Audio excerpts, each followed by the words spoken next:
জটিল শারীরিক অবস্থা ও মেডিকেল বোর্ডের সিদ্ধান্তহীনতার মধ্যে সাবেক প্রধানমন্ত্রী ও বিএনপি চেয়ারপারসন বেগম খালেদা জিয়াকে লন্ডনে নিতে নির্ধারিত এয়ার অ্যাম্বুলেন্সের ফ্লাইট হঠাৎ স্থগিত হয়েছে।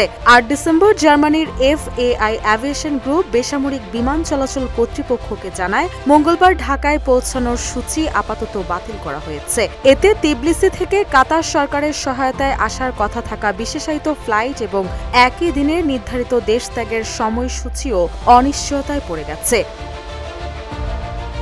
এর আগে হযরত শাহজালাল আন্তর্জাতিক বিমানবন্দরের নির্বাহী পরিচালক গ্রুপ ক্যাপ্টেন রাগিব সামাদ জানিয়েছিলেন, কাতার সরকারের সহায়তায় জর্জিয়ায় তিবলিসি থেকে এয়ার অ্যাম্বুলেন্সটি আসার কথা ছিল।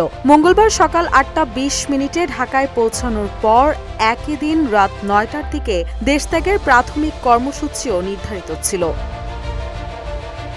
ব্যবিচকের তথ্য অনুযায়ী কাতার সরকার FAI অ্যাভিয়েশন গ্রুপের এই এয়ার অ্যাম্বুলেন্সটি ভাড়া করেছে। তবে বেগম খালেদা জিয়াকে বিদেশে নেওয়ার বিষয়ে তার শারীরিক অবস্থা পর্যালোচনা করে এখনও কোনো চূড়ান্ত সিদ্ধান্ত জানায়নি মেডিকেল বোর্ড।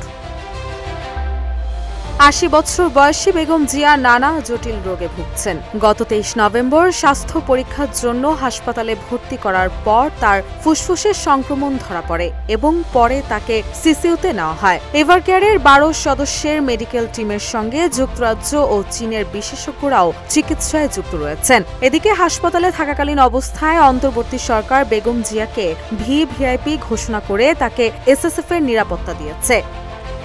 রুশা সুর, নিউজ ডেস্ক, ইত্তেফাক।